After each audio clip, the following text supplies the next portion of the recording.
Narito po tayo ngayon para ipakita ko sa inyo, o i-share ko sa inyo, kung paano nga ba set up yung ating helmet sa pang-motovlog. So yung gagamitin natin camera is yung ating Hero 7 Black at saka gamit yung ating mga ibang gagamitin, kagaya ng helmet. So ngayon, ipapakita ko sa inyo, una sa lahat, nga pala, before tayo proceed natin yung ating purpose is, magpapasalamat pala ako sa lahat ng sumuporta sa aking channel. Sa mga kapwa kong motovlogger, mga vlogger dito sa Pinas, shoutout po sa inyo. As aspiring motovlogger, narito po ako sa inyo para magpasalamat sa lahat ng sumuporta at mag-subscribe, share sa aking channel. Salamat po sa inyong lahat. Sana po lahat tayo ay ma-monetize, no? Huwag natin madaliin. Ang importante ay nag-enjoy tayo kung ano yung ginagawa natin. So ngayon, shout out sa mga subscriber ko dyan. Ito pala sa memory.ph. Nabili ko kasi yung mic adapter sa memory.ph sa halagang 380 plus shipping fee. Kung gusto nyo bumili ng mic adapter, visit nyo yung page nila sa memory.ph. Nasa description, nasa baba, yung link nila. Pakit na lang at pavisit kung gusto nyo makabit ng mic adapter. So, yun nga. Umpisa na natin. So, una is siyempre kailangan natin ng helmet. Dito natin i-set up yung camera sa helmet natin. At saka kailangan natin ng action cam. Yung gagamitin natin ngayon is yung GoPro Hero 7 Black.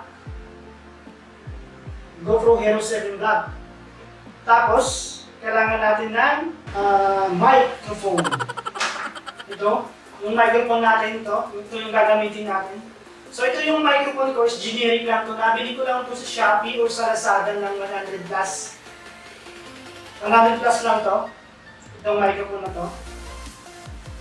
At saka yung ating case, yung Ulanzi case na version 2. Kagandahan dito mga paps, mga kamoto, no? Is meron na siyang lagyanan dito ng mic adapter. Hindi na tayo maghahanap kung saan natin ilalagay yung mic adapter natin. Hindi tayo mahihirapan kung saan natin ilalagay yung mic adapter. Dito natin ilalagay. So yung kagandahan nito, saka mura lang to. Nabili ko lang din ito sa Shopee ng higit ko lang is mga 300 or 250 plus shipping fee. Lahat ng gagamitin ko dito is ilalagay ko na sa description at saka yung mga link kung saan ko ito nabili. Kung may magtatanong, lalagay ko lang sa description. So ngayon mag-proceed na tayo kung ano yung setup natin sa pag-motovlog. So una yung shoutout pala sa Hank. Yung chin mount ko po is from Hank yan. Lifetime warranty to. Lifetime warranty. Kaya wala kayong problema. Napakaganda niya mga tropa kasi kapit-mapit siya eh. Napakaganda at may teeter siya. Pag mahulog siya, may sasalo dito. Pag mahulog siya, may sasalo dito. Ang natin, no? Napakaganda. Chin mount, designed by Hank. Shoutout pala sa inyo, sir. Thank you so much po. Napakaganda. So ngayon, ito yung kailangan natin. Yung Hero 7 na gagamitin natin, ito pala mga tropa, mga kamoto, no? Dapat tanggalin natin ito, yung takip niya. Yung takip niya dito sa side, kung gaganyan siya sa left side, charger port, tatanggalin natin ito kasi dyan natin nilalagay yung mic adapter natin. Yung pagtanggal na pala nito, mga kamoto, no? Hatakin mo lang siya. Dapat yung paghatak nito is huwag mong lakasan. Tapos, paris lang mo lang siya. Ganyan. Tapos, dahan-dahan lang. Yun.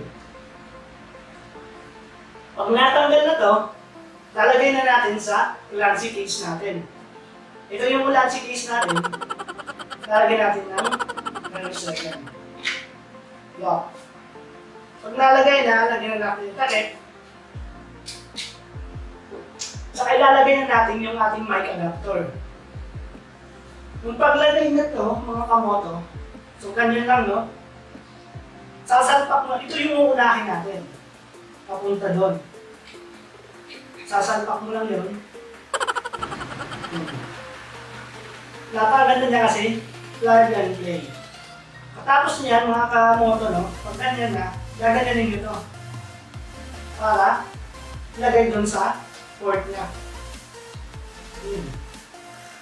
Yan na siya.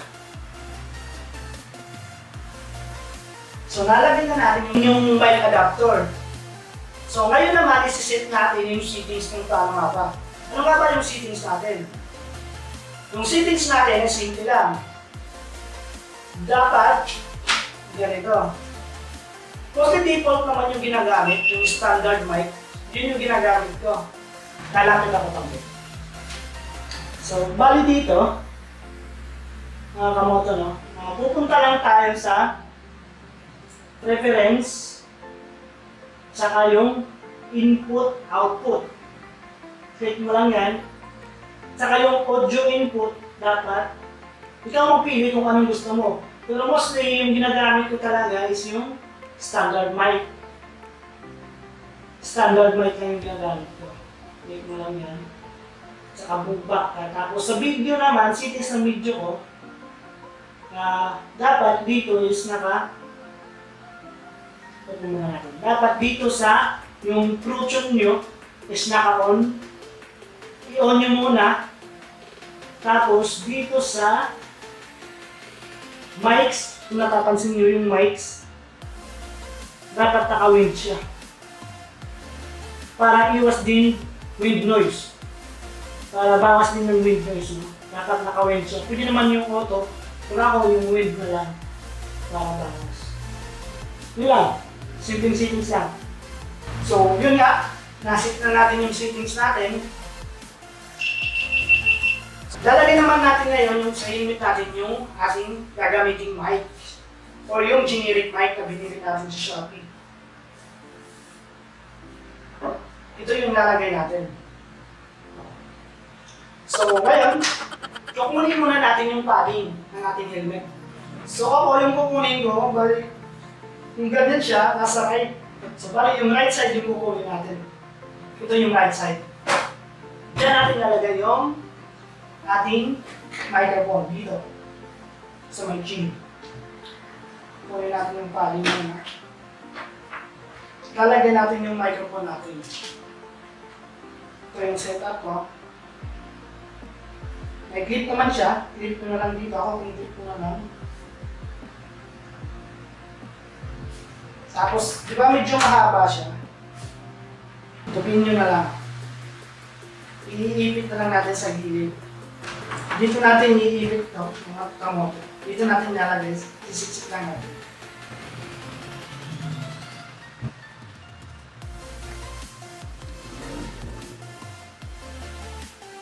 Yun, nailagay na natin. So, yun lang. Napakalinis. Dito lang natin nilagay, mga kamoto, sa gilid. Gilid ng helmet ko. Gagaling lang mamahin natin. Tapos yung mic ko, ito nandyan. Dito sa may chin mo. So, yun nga. So, ngayon ilalagay na natin sa chin mount natin yung hang chin mount. Design by hand. So, yun nga. So, ngayon gagamit tayo ng adapter. Kasi, yung mic natin is TRRS. Ano ba yung sabihin? Yung TRRS ay para sa mga cellphone, laptops, etc. Yung TRS naman, para sa mga camera, action cam. Yung dalawang ring. Lagyan muna natin yung adapter natin. Nagasampan natin. Yun. Okay na yung setup natin. So, ito yung setup natin. So, mamaya, ita-try natin kung okay ba yung audio niya, kung malinaw ba o hindi. Mapapansin niyo mga kamoto. Ito na siya. Ita-try natin mamaya.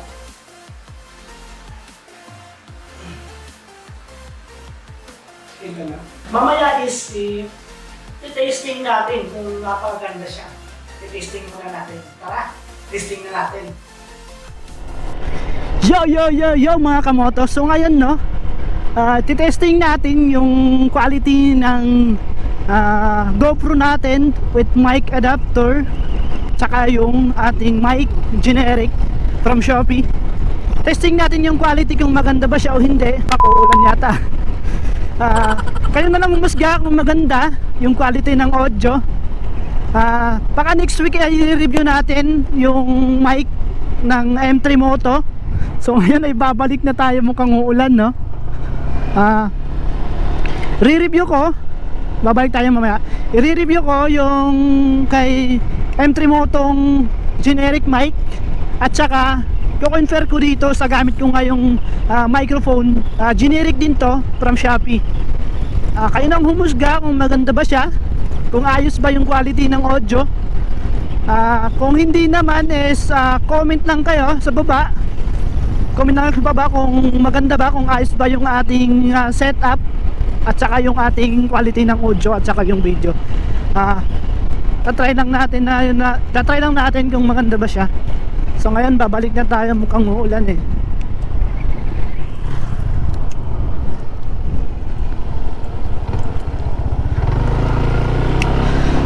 So ito lang yung mapag-try lang natin kung maganda ba yung audio. Baka sa mga susunod na buwan o susunod na linggo is mag-ride tayo para matisting rin natin kung gaano kaganda yung audio niya with mic adapter, with mic adapter and generic mic. So shoutout sa inyong lahat, sa lahat ng sumusuporta sa mga Pinoy motovlogger, sa lahat ng mga vlogger dito sa Pinas. Shoutout sa inyo. Congrats pala kay Kuya Reed Motovlog dahil naka 1M na siya. Isa po ako sa mga sumusuporta sa kanya at as aspiring motovlogger din dito sa Pinas.